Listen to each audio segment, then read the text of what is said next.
Cioè, non so se si sente dal microfono, ma la Scrocchia, croccantezza scrocchia.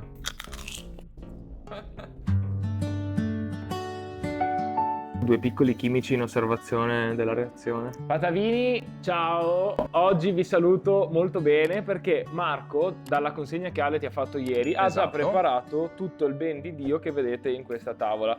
Tantissimi colori, tantissimi tagli hai fatto anche, quindi io ti ringrazio perché in primo luogo è un piacere per lo sguardo vedere tutte queste preparazioni. Super bello quello che tu hai realizzato e super bello quello che adesso andremo a realizzare. Assolutamente. Vuoi dircelo tu? Sì, vi ringrazio appunto perché mi è arrivato un sacco di cose e quindi mi sono sbizzarrito nel creare un po' di cosine. Ho pensato verdura di stagione, quindi verza, assolutamente, patate, porro, e volevo fare una preparazione vegana con delle polpettine di verza, patate e porro, lievito alimentare, qualche altro ingrediente, impiattandole magari con un piattino particolare con qualche salsina, abbinandole con delle chips di cavolo nero, qualche radicchio, utilizziamo anche il carciofo e magari io farei anche un risottino. Io sono d'accordo con te, hai riassunto tutto in maniera perfetta. Bene. Quello che volevo aggiungere era che anche appunto l'occhio vuole la sua parte, quindi sia al di là della parte di crudo abbiamo anche tutta la parte di cotto e tutto quello che sarà l'impiattamento. Io ti seguo e sono a disposizione con le mie manine per aiutarti. Partiamo. Anche se hai già fatto tutto. Partiamo, sono pronto. E visto che non possiamo chiederlo a voi in diretta, abbiamo deciso che con la crema di zucca che Marco ha creato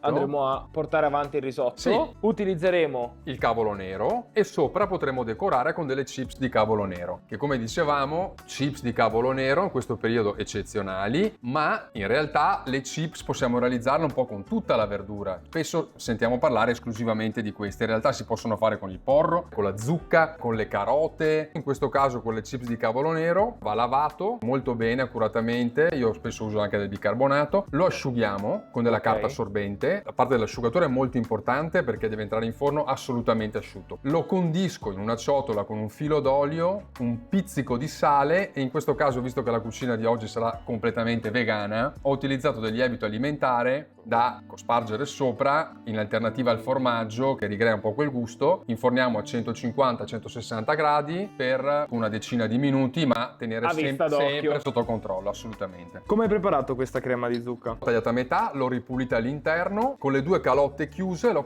messa in forno. Bassa temperatura in forno, cottura a vapore lenta. Dopo una mezz'ora, 35 minuti, ho tolto la buccia della zucca e ne ho ricavato la polpa, un filo di zenzero, un po' di sale, un filo di zenzero. Molto interessante anche il tocco di zenzero. Ma tu sei molto interessante, c'hai idee, cioè a parte come uomo, ma anche delle belle idee. Nick, grazie. Io e Marco ci conosciamo da diverso tempo, quindi posso permettermi di scherzare con lui in questa modalità, vi avviso. Assolutamente. Anche perché, posso dirlo? Certo. Sta diventando papà, quindi intanto congratulazioni.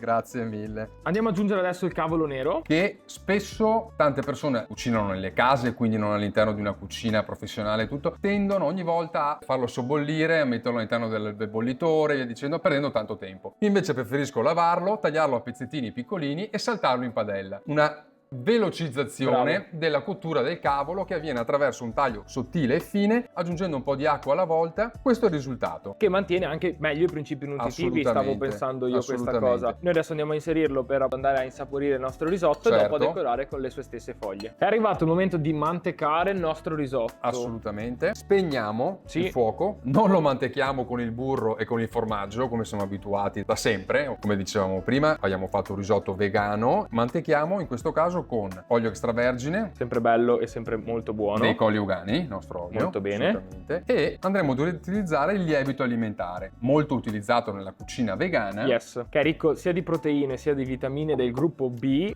che sono anche le stesse che si trovano nelle verdure verdi a foglia larga, me le ricordo ancora da scuola queste cose, e è molto saporito anche, quindi va comunque ad arricchire esso stesso il risotto. Certo, ricordiamo che il lievito alimentare è un lievito depotenziato, quindi è lievito che ha perso, diciamo, il suo potere lievitante e viene tolto dalla sua... Proprio per l'essiccazione stessa che appunto va ad uccidere il fungo, il lievito stesso. Marco, finché tu impiattavi io ero molto incantato perché è bella la lucentezza dell'olio, bella la quenella appunto di zucca con la polpa che c'era rimasta. Tu hai messo le chips in questo modo, io stavo pensando quasi di sbriciolarle sopra, però è bello anche questa cosa, nel senso di avere pensieri differenti sull'impiattamento, sulle consistenze, sul palato. Perché no? E a tal proposito non ci resta che assaggiarlo adesso. No, direi di sì.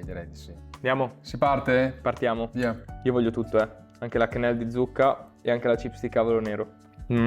Molto saporito, molto buono. Mi piace molto il contrasto che c'è appunto anche in bocca al palato tra la zucca che è delicata e il cavolo nero che è un po' più intenso, un po' più maleducato al palato. Il lievito rispetto alla alimentare zucca. lo sentiamo? Bravissimo, lo sentiamo, sì, io lo sento, tu lo senti? Assolutamente. Siamo molto d'accordo. Molto buono. Io vado, Vai, vai. Manca la polpettina che ce la stavamo per dimenticare, lui mi fa sempre con le mani, io apprezzo molto mangiare con le mani. Mi Perché- piace. La mia ragazza mi ha insegnato a mangiare con le mani perché essendo etiope, in Etiopia si mangia assolutamente con le mani, Verissimo. quindi mi ha insegnato la bellezza anche di apprezzare il cibo in determinati contesti, quello familiare, quello con gli amici, mangiare rigorosamente con le mani. Pienamente Quindi d'accordo partiamo con con te. l'assaggio. Andiamo. Via. Difficile prendere tutto Sì, qua, io parto dalla polpetta. E io invece parto dalla carotina.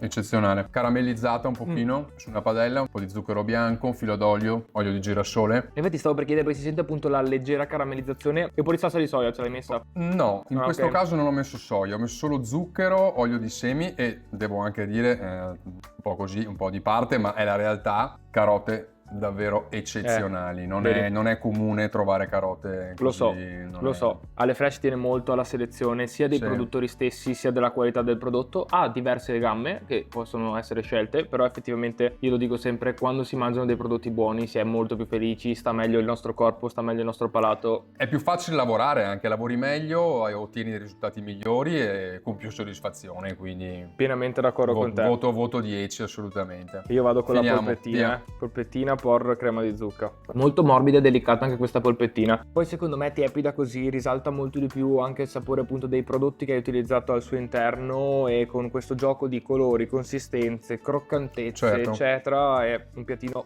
bello e Sì, si può interessante. consumare assolutamente a temperatura ambiente. Bravissimo Marco, grazie mille, sai. Grazie a voi. Adesso sai cosa facciamo? Loro li salutiamo e finiamo di divertirci. Sì, con una bottiglia di vino magari. Va bene, adesso vai a Ok. prenderla. Ti ringrazio, sai. Grazie a voi, grazie mille.